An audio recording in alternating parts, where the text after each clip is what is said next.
The reports are the security firms that were hired to work in these quarantine hotels, such as the one behind me, Ridges on Swanston, rorted the system. Now, they did this by charging for extra shifts that were never worked and by hiring extra security guards and by paying them cash at a much lower rate. Now, these security firms were paid for by the taxpayer and were essentially hired to help protect Australians from coronavirus. Now, there are alarming claims about what exactly went on inside these hotels.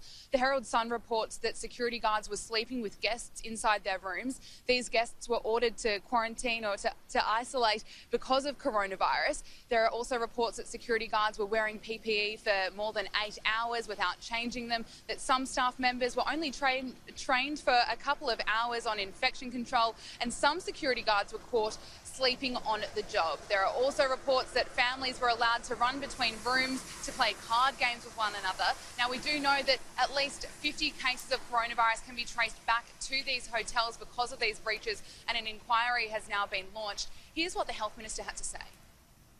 If those claims are correct, then that is completely and utterly unacceptable, and we would encourage the Victorian authorities to throw the book at them, either individuals or, if there's any systemic inappropriate action, at those that are responsible for it.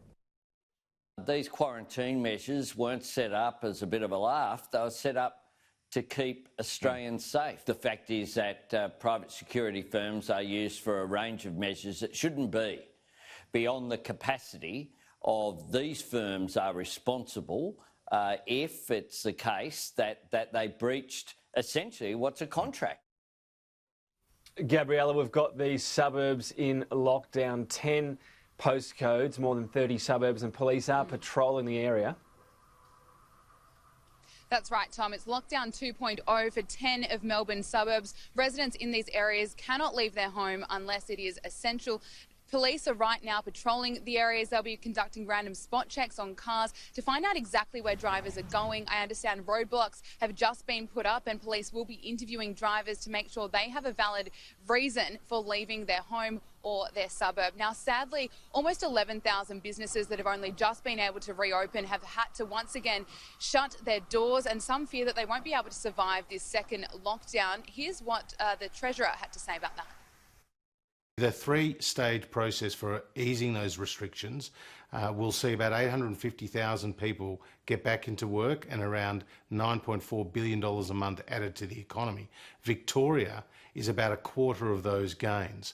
Now, we've got to keep it in perspective too, what's happened in Victoria.